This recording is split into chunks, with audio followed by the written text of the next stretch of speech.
All right, so yeah, if you'd like to come and run with us this afternoon, Bonita won't be there because she'll be at a meeting, but it'll at least be me. If nobody shows up, then I'll go 10K. But if people show up, then we can go just 5K or so.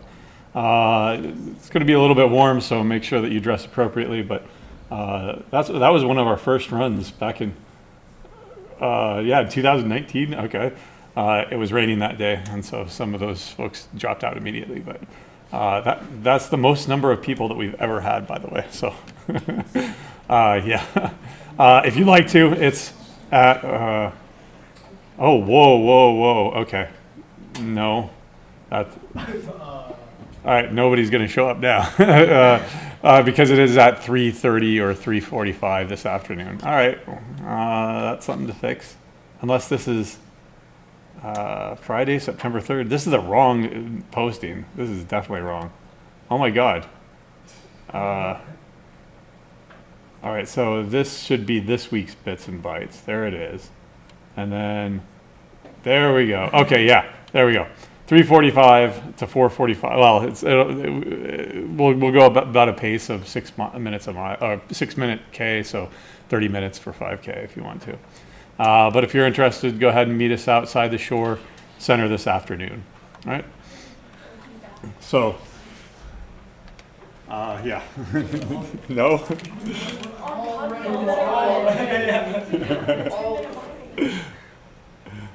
No, nobody's interested. All right. Well, in any case, nah,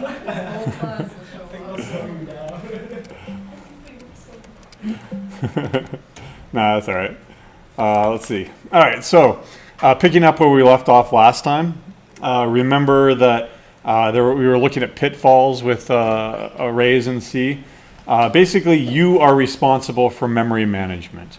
And what that means is that has several implications here. What happens if you try to access an invalid index? Well, it could be undefined behavior. It could be a segmentation fault. It could be a stack smashing event. In Java, it will always result in an index out of bounds exception because there are bounds checkings. And so you will know what happened there and you won't get undefined behavior. But what happens when you don't clean up after yourself? When you keep borrowing memory from the operating system, but you don't give it back. We ran this demonstration where we went into an infinite loop and we were borrowing enough memory for 10 million integers, which is going to be about 40 bytes. We allocate it, and then we sleep so that we can slow the program down to actually demonstrate it. And then we didn't free it. Right? So initially we didn't free it, and we saw that that was a memory leak, that the memory usage kept going up, kept going up. And in fact, if you run this really, really quickly without sleeping, right, in the first couple of seconds, it's going to die. Right? There's no way is it going to run more than 5 seconds or so here until it runs out of memory. Less so that it runs out of memory as the operating system no longer allows you to get any more. Even though the U limit, remember, said it was unlimited, there's still a practical limit in there somewhere. Okay, but if you end up freeing it, well, it can run as long as you want. So GCC this, yep, a dot out in the background here, and then I'll go on to top, right? And then let's go ahead and look at all of them. There's the a dot out right there. And you see that it's about 40 megabytes, and it's always going to be about 40 megabytes. It's never going to go up because we keep releasing that memory back to the operating system by using free. So let me go ahead and kill that 1768. Oops, sorry. Kill 1768 because otherwise it would have run on forever until I close the window or something. Right? So the takeaway here is what happens? Well, you have a memory leak. All right. This is known as a memory leak. To prevent it, use free. Right? Right? However, use it correctly. Right? Only free once you are done using it. Right? If you are not done using it, don't give it back, because if you give it back, then it's undefined behavior if you try to access it again. For example, let's go ahead and take away this while loop here, and that. Let's go ahead and free it up. Actually, let's set the values here. Arrays of 0 is equal to 42. Arrays of n minus 1 is equal to 123.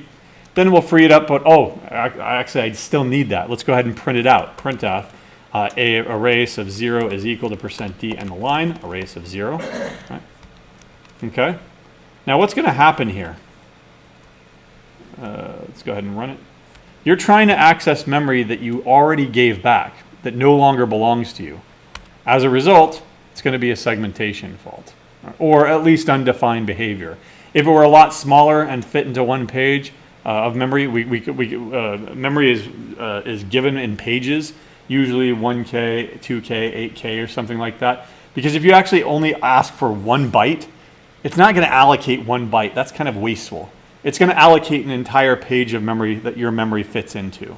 If you ask for more memory, then it's going to give you many pages. But it's not going to waste its time thinking about each and every single little byte in the memory space. Okay? So accessing it after freeing,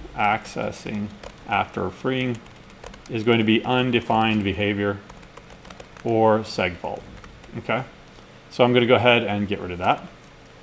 What if you try to do something like, say, free it twice? Right? Free and free.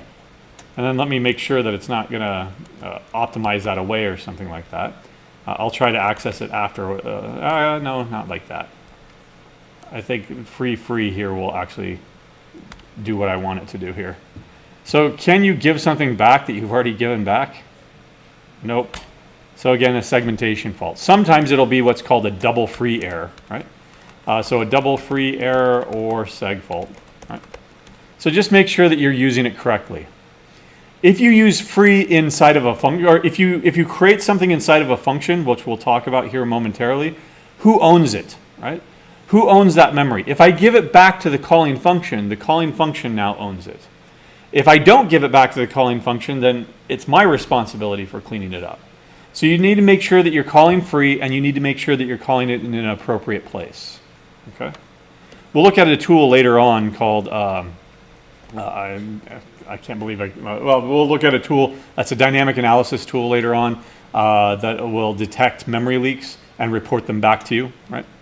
And then it does a bunch of other stuff too, but after we've done tooling, basically. Okay.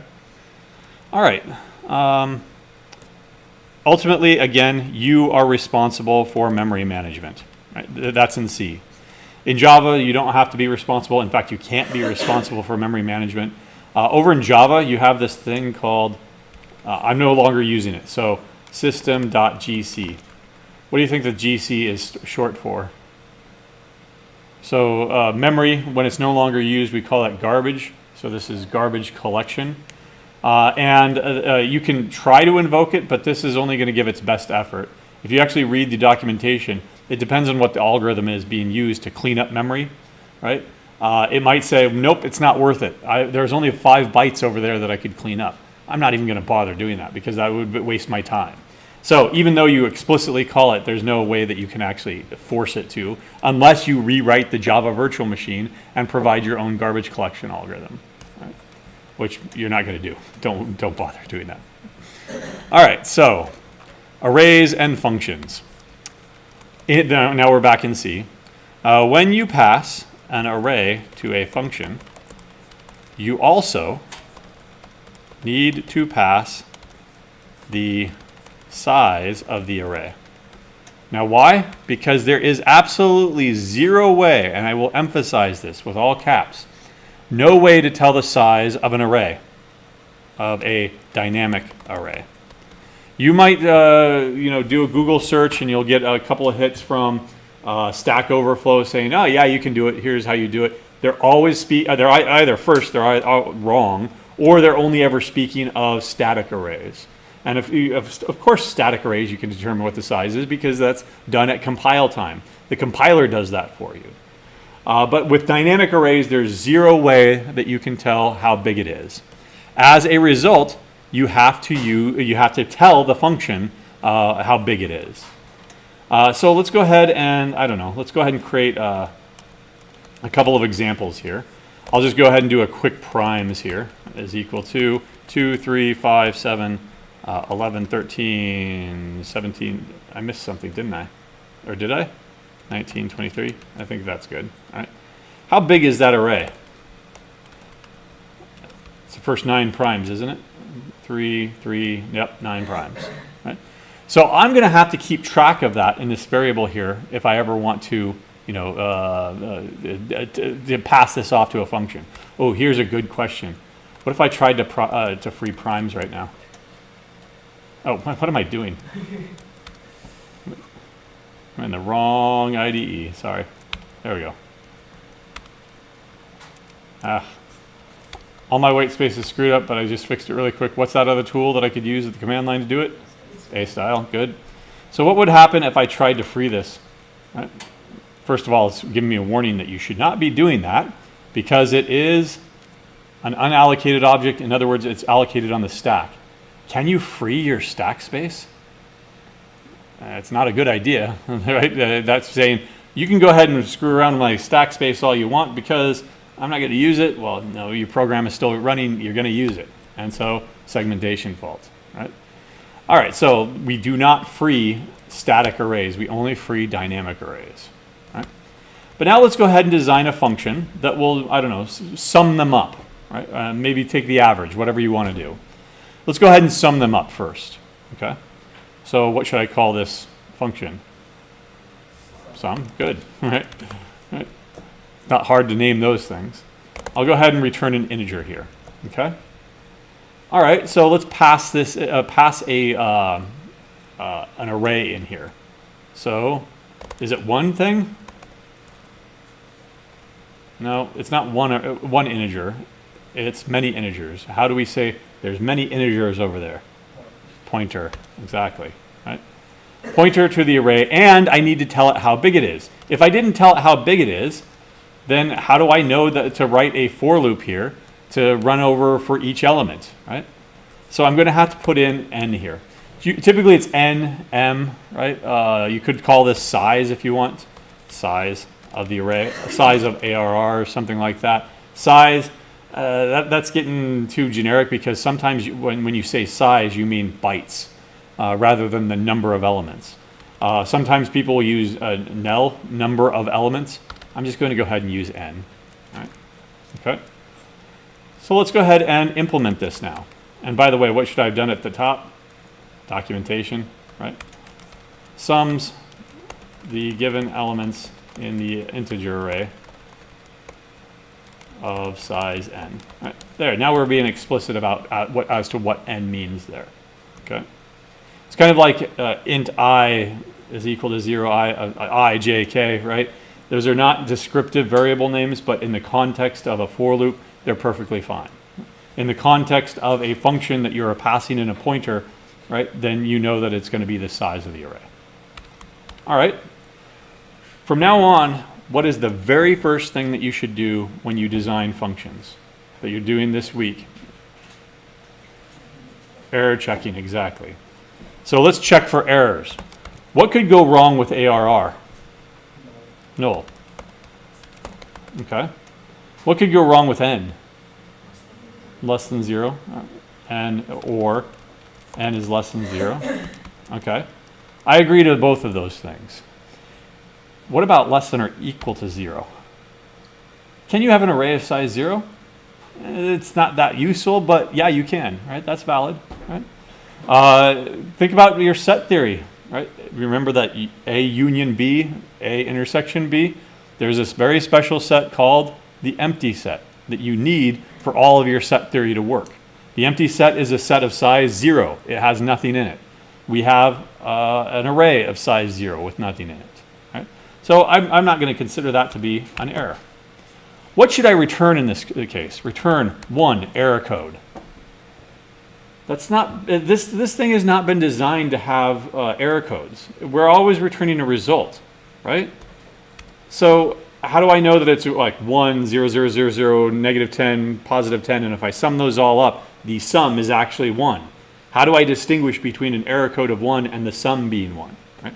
I would have to redesign this function to use error codes by returning a value by reference, right? I'm not going to do that yet. Maybe we'll do that by the end here. So what should I return instead? Can I return null in this case? No, because it's an integer. It's not returning an integer pointer, right? An integer pointer can be null, but an integer can't. I mean, it can be null in some sense because it's still 0, but conceptually, no, it's not a pointer. So what's the sum of nothing? 0. I like that. That makes sense.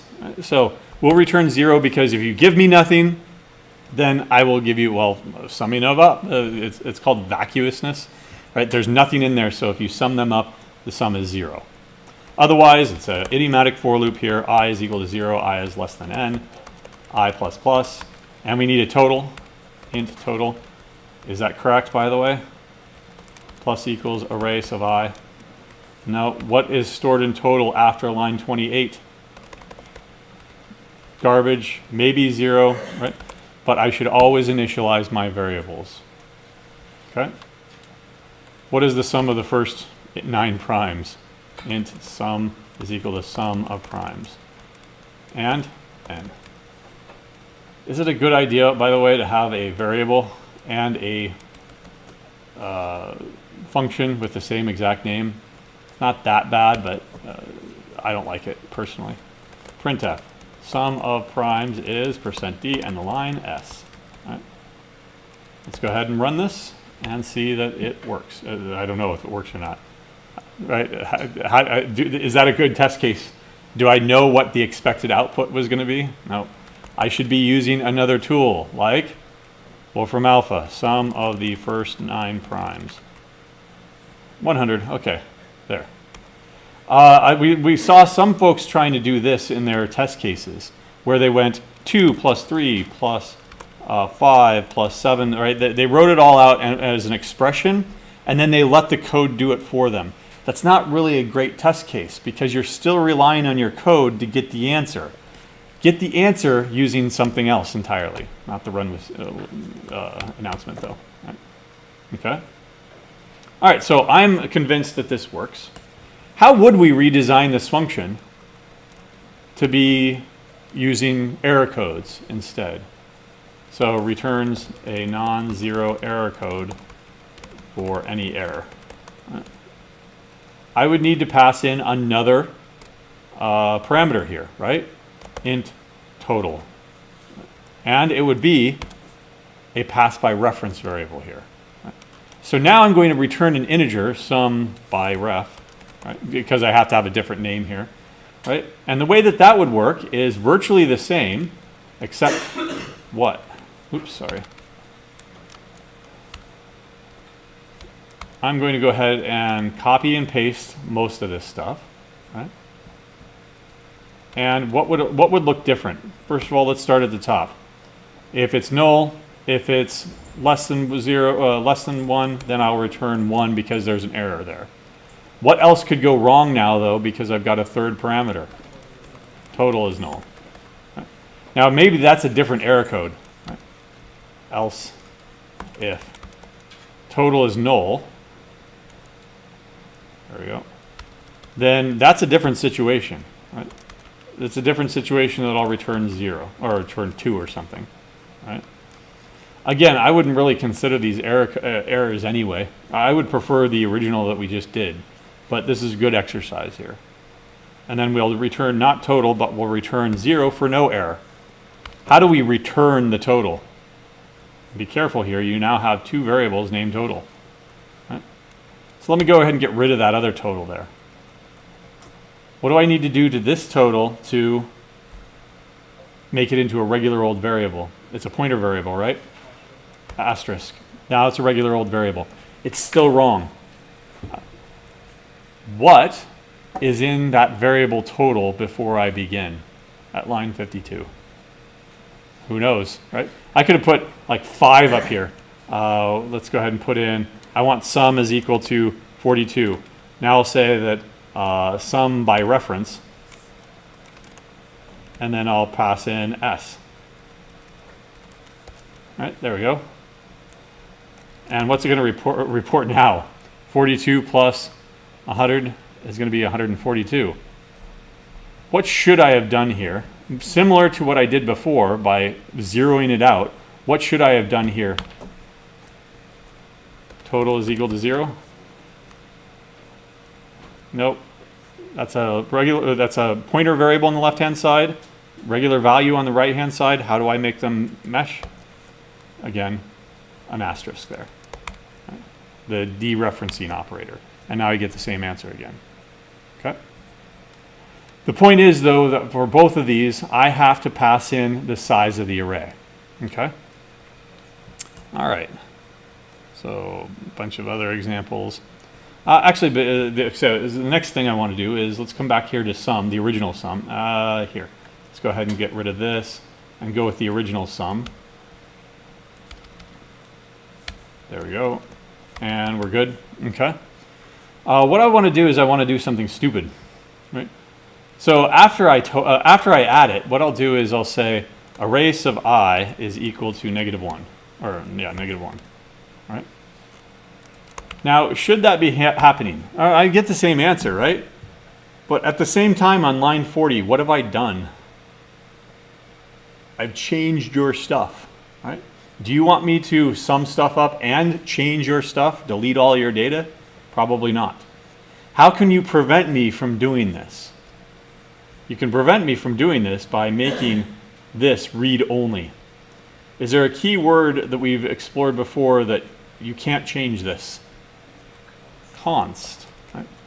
Now that is a promise that is kept by the operating system as best as it can to not change it. And the compiler. The compiler says, nope, you said that this is a read-only location, and therefore you tried to change it on line 40. That's an error. I'm not going to compile. All right? Let me go ahead and take that away. And now it will compile because I'm not making any changes to it. Right? Your data is safe. If there is a reason that you want to change the data, then so be it. But if there's no reason to change the data, always put const in front of there, right? Because that will prevent anybody from changing things. You basically want to be as conservative as possible with what are called side effects. Side effects are changes in a program or changes to data that a program causes. Right? I'm also going to do it over here, right? And down here. Because nope, we're going to not be making changes there. Here's a good question though. In my pass by reference version, should I make the total const as well? No, why? I am making changes, right? That's the whole point. So going forward, when you see a function prototype like this, and you see something that is const, you can be guaranteed with high 99% certainty.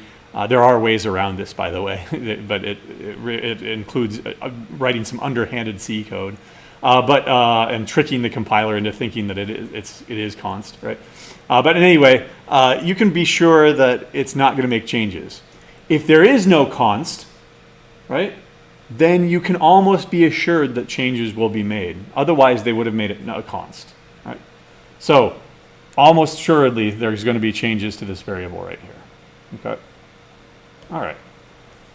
So, what about?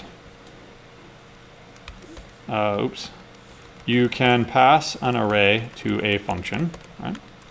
You can use the const to make it so the function cannot make changes. Cannot make changes. There we go. Also, who's responsible for that memory? For example, what if you gave it to me and then I made changes here by, say, freeing it up? First of all, I think that the compiler will actually catch this, and because I am making changes again, right? Oh, no. Passing, yep, well, okay, it's warning me about it now, so there are ways around it, right? It's no longer a compiler error here, but it's definitely going to be probably like a stack smashing event, invalid size, whatever, right? It aborted with seg fault instead of with a different error message here. But who's responsible for freeing this up if it were dynamic memory? You gave it to me. I'm just going to look at it and total it up and then give it back to you, right? Give you back the total, right? I'm not responsible for it. The calling function is responsible for it. But what if you have a function that returns an array? And you can also do that. You can return an array from a function, right? Malloc does it. So can we, right? So just as an example, let's go ahead and create a ones array. Let me go ahead and type this out. Ones array. All right. And I'll document this so that we know what it's going to do. Creates an array of the given size and fills it with ones. Right. Returns the array. Returns the resulting array. Okay. So what do I need as my input here? My function is going to be responsible for creating the array. So you don't have to give me an array. I'm going to give an array back to you. Right? So int n, I agree with that. Right? How big you want it. Right? All right, how do I return an array? Int star. Exactly, it's a pointer. Right? Now you can argue about white space there. Should I put a space there? Should I not put a space there? I don't care, just be consistent. Right? All right, let's go ahead and implement this now. Okay. So the first thing I do is a call to malloc. Right? So int star result is equal to int star malloc. And how big do you want it? Size of int, because that's the number of bytes in an integer. I want n of them. Right, there we go. And eventually return the result. Now, is it filled with ones right now? Nope, not at all. Right? What is it filled with? Could be garbage, could be zeros, who knows? So let's go through it for int I equals 0, I is less than n, I plus plus, and set each one of them to 1, because it's a ones array. Now I can return that. What should I have done first? What? Okay, well, that's what I should have done second. But what should I have done first? So first thing you ask yourself in any function going forward. Error handling. Because what would happen if, say, n were negative 10? Malloc would error out saying you cannot create, you can't do that. You can't create a negative 10 sized array. So if n is less than 0, and I'm not going to put in equal to 0 because if it's equal to 0, we've already agreed that that's valid. That's just the empty set, right? What should I return here? So if something goes wrong and if it was an error code that I was returning, then it would be 0, 1, 2, 3, whatever. This is not an error code. This is a pointer. What is the only pointer value that you know of that you can check to see something went wrong? Null. So we're going to do that. If you're going to do error handling with pointers, then null is the only invalid pointer that you can communicate that something went wrong. Okay? All right, let's go ahead and test this. All right. So int star ones is equal to ones array. And we'll just go ahead and go with, well, let's go with the same n there. Let's make sure that it works. For int I equals 0, I is less than n, I plus plus. Right? Printf %d and the comma, say, and that's a 1 sub I, excuse me. Right? And let's see if that worked. Right? What happened? Did I screw it up down here?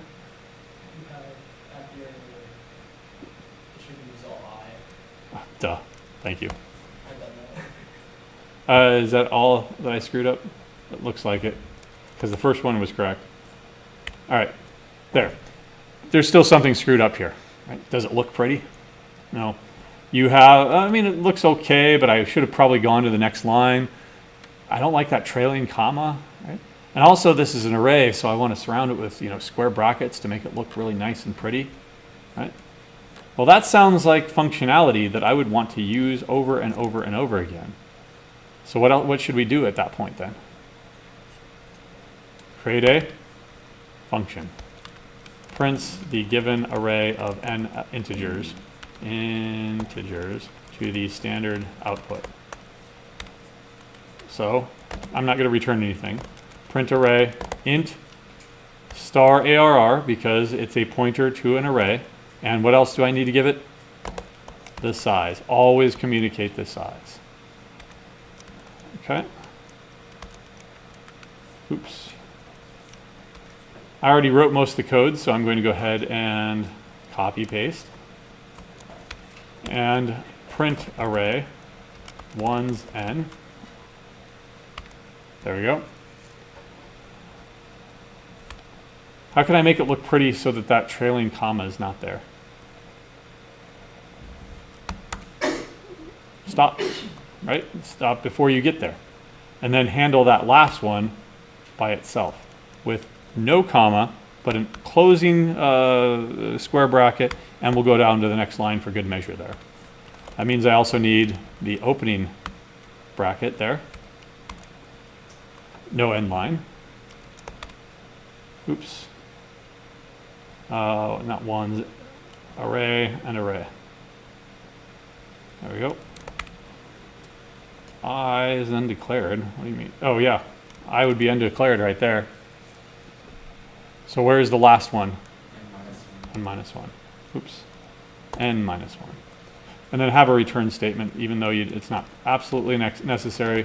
It's always best practice to have an explicit return statement. And now it should work. There you go. Again, what do I keep forgetting? Error handling. If it's null or if it's negative, right? Print if array is null or n is less than 0, then what do you have? You can printf null, or you could printf that it's empty, right? Whatever you want. Maybe you could just return. I'm going to refuse to print anything, right? It all depends on how you want it to behave. Okay? Always remember, make sure that you're doing error handling the very first thing that you do in any function that you write from going forward. Okay? All right, now that this is returning an array here, right? Who's responsible for that memory? What if I were to free it up right here? Free result. No, why? What have you done? I've created it, set it all to 1, then I've deleted it. Can I possibly give it back to you? No. Okay. So once I've returned it back to the calling function, in this case main, you've received it, I've transferred ownership, and thus I've transferred responsibility over to you. You being the main here. Okay. Once you are done using it, what should you do? Free it up. Not a second before, not a second after, right? Make sure that you're freeing it up right when you need to. And make sure that you're freeing it up in the correct spot. Okay? Now, one thing where you would need to maybe free it up inside of a function is if you are doing some temporary memory or something. For example, I don't know. Let's do another, I don't know, reverse copy. I don't think you do this as an exercise, but if you do, then I'm giving you answers here, int n. All right. So what I want to do is I want to returns a new copy of the given array of size n with its elements reversed. Okay. So we're going to return a new copy of this int star. Okay. So if it's 1, 2, 3, 4, 5. 1, 2, 3, 4, 5. Then what we'll do is we'll reverse that, but give you a different copy. We're not going to change your array because we put a const in front of it. Okay? All right. But this is kind of a standard exercise when you're doing arrays. Okay. First step, tell me. Error handling. Good. If ARR is equal to null, right, or n is less than 0, what's the only thing that I can return here? Null, because it returns a pointer. Okay, good. Otherwise, I know that it's at least 0 and that it's valid, etc., etc. So let's go ahead and create our new array that we're going to copy things over, but in reverse. So int star reversed is equal to int star malloc size of int times n. And be careful, because if you mash the keyboard, type really carelessly, you'll end up doing something like that at some point. That's perfectly fine. Right? What is n? N is an integer. How many bytes does n take? 4. 4 times and oh wow, that'll actually work here, right? But that's only because you got lucky, right? It's still semantically incorrect, right? There, that's more correct, okay? All right, so there's malloc, eventually return reversed, right? Okay. Okay, yeah, it's still a good exercise. 4, int I equals 0, I is less than n, I plus plus, reversed of I is equal to, ooh, that's a good question. How do we, so if it's 1, 2, 3, 4, 5, generally you whiteboard this stuff. In fact, let's go 10, 20, 30, 40, just do 4 of them, right? How do I jump to the last one in order to copy that over here? N minus something, right? So the original ARR of n minus something. I? Okay.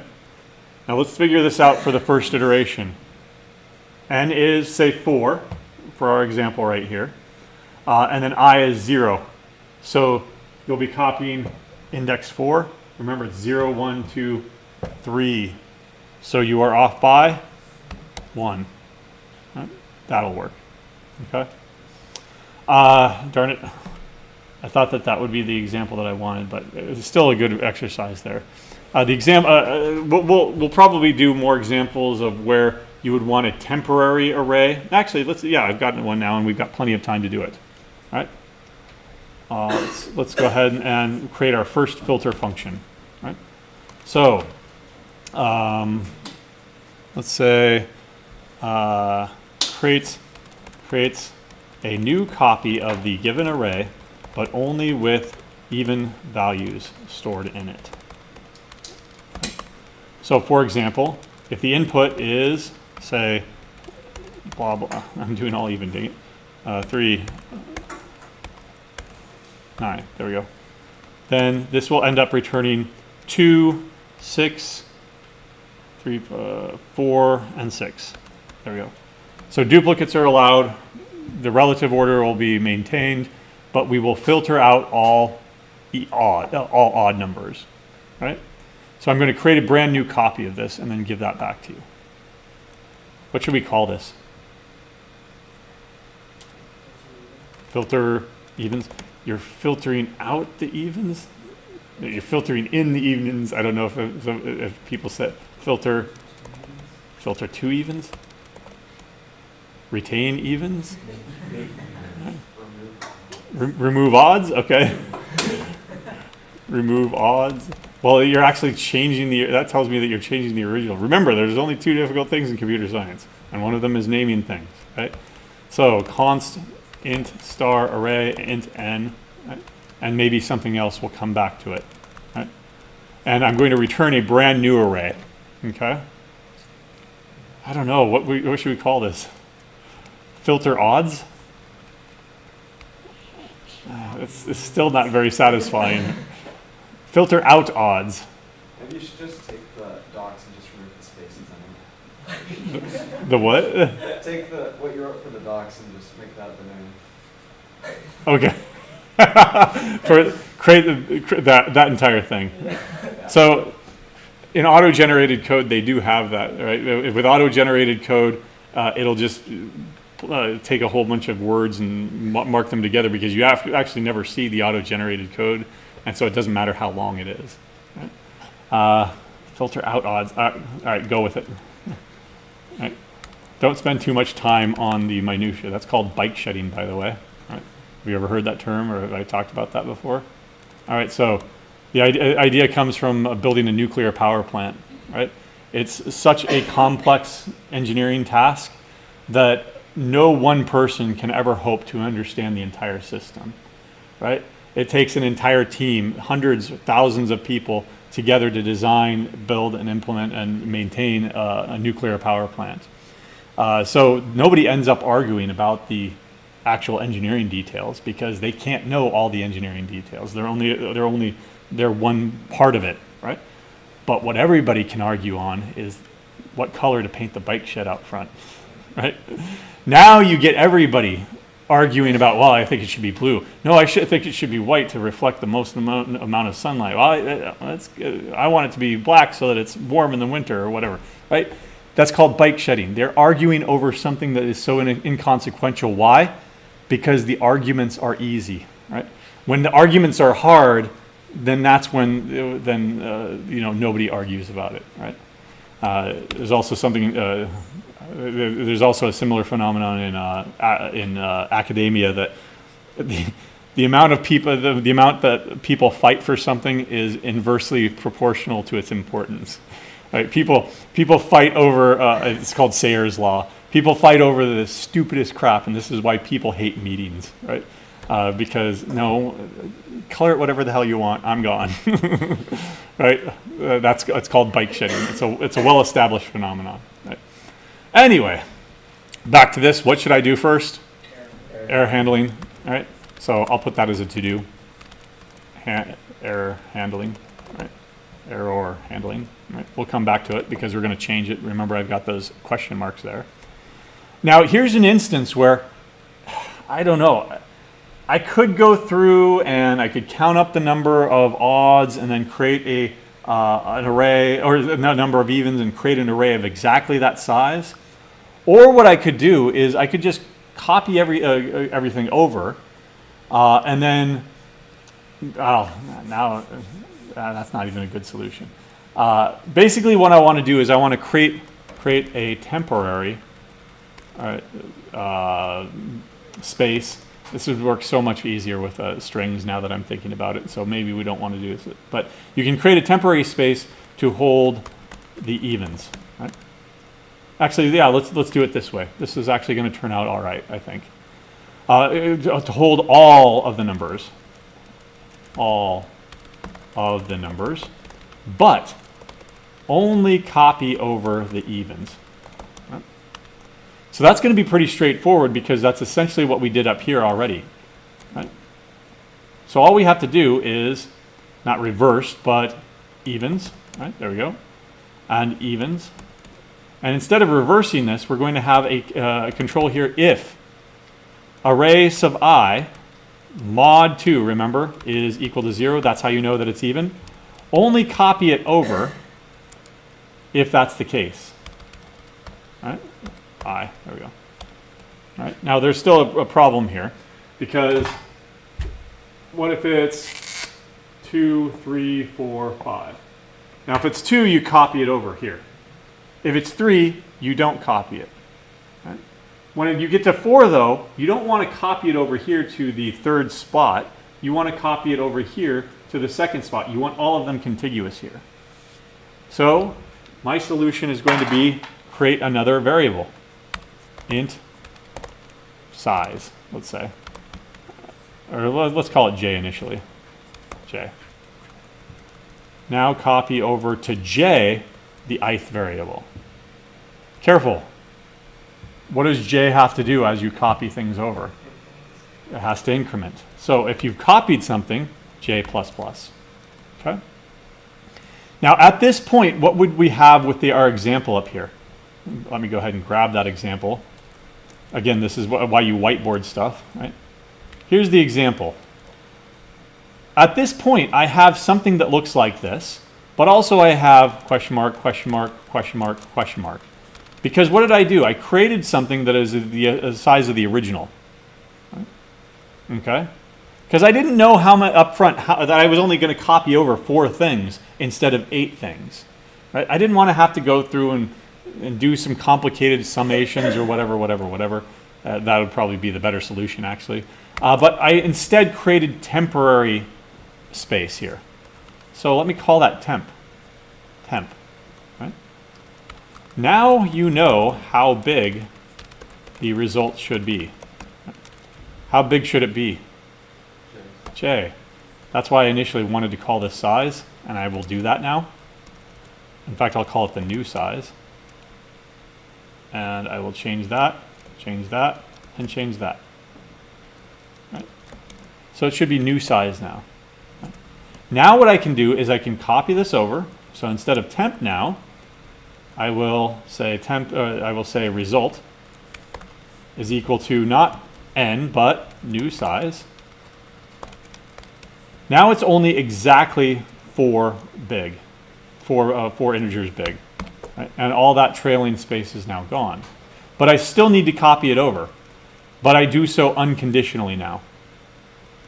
For int I, blah, blah, blah, to, be careful, new size, copy over to result sub I is equal to, what is it, temp sub I. And now I can return result. But I've got some extra memory here, right? That temporary space that I was using to store stuff, that needs to be cleaned up. Who's responsible for cleaning it up? Is it the main's responsibility up here? Main doesn't even know about this thing. Main knows about the result that you return to it, but main has no idea that there's this temp inside this function. If I simply return from this function without having cleaned it up, that's a memory leak, right? So where should I clean it up?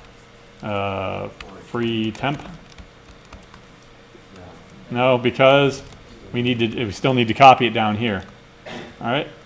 So I can't free it up before I've created it, right? I can't free it up while I'm still working on it. Right? Where do I free it up? After you're done with it, but before you return. Right? GCC this. Oh, yeah. So now we get back to the question mark here. Let me try to come up here and let's go ahead and in main here, I'll go ahead and filter out the primes. Int filtered primes is equal to filter out odds. Is that what I called it? All right, and then primes and n. Now I want to print it. Print array filtered primes. How big is it? Yeah, that's where this question mark comes in. What else needs to be communicated back to the calling function? The size of the new array. I'll say new size. That's an integer, I agree, but is that going to work? That's passed by value. Without the star, it's passed by value, right? So can I make changes to that variable? Nope. It's the swap demo all over again. So I need to pass it by reference, okay? And I don't want like typing, so I'm going to go ahead and come down here and copy and paste that question mark, okay? All right. So where do I tell it the new size? Oh, I probably shouldn't have used that variable name, but whatever. Let's go back to J. J is nice and compact. J, J, J, and J. Okay. You can do it at any time after you've figured it out, right? You can say new size is equal to J. All right. All right. Now let's come back up here to main, and once again, how do I know how big it is? Well, I need to pass in a variable, size of filtered. Okay. And that means I need to declare it. Is this correct? Should it be a pointer? I mean, when I pass it, it's a pointer, right? But what is this pointing to? Who knows? Nothing. It's not pointing to anything. It's uninitialized memory. I pass it in as a regular old variable, putting an ampersand in front of it to change it to its pointer value. And now, we'll get what we wanted. There we go. What's the only prime that's even? 2. Right? And so it successfully told us that, or filtered it out. So this one function right here basically brings in everything that we've done up to this point. Pass by reference variable, functions that take an array, functions that return an array, functions that process an array without changing anything into it, a function that creates an array, in fact twice an array, and has to free it up. So this is the culmination of everything that we've done this week, right? All in one nice little function here. Filter out something, okay? Any questions? All right, so looking forward really quick here. Next week we will continue with arrays and finish up. At the end of the week we'll do some tooling and debugging. And then you have your break, which is that Monday and Tuesday of 2 weeks from now. When you come back on that Wednesday, Thursday, Friday, Wednesday will be another review. I'll bring last year's midterm exam too. And then on that Friday is your second exam. Then you don't have another exam until the final exam, because that's what, week 10, week 11, something like that. All right, have a good weekend.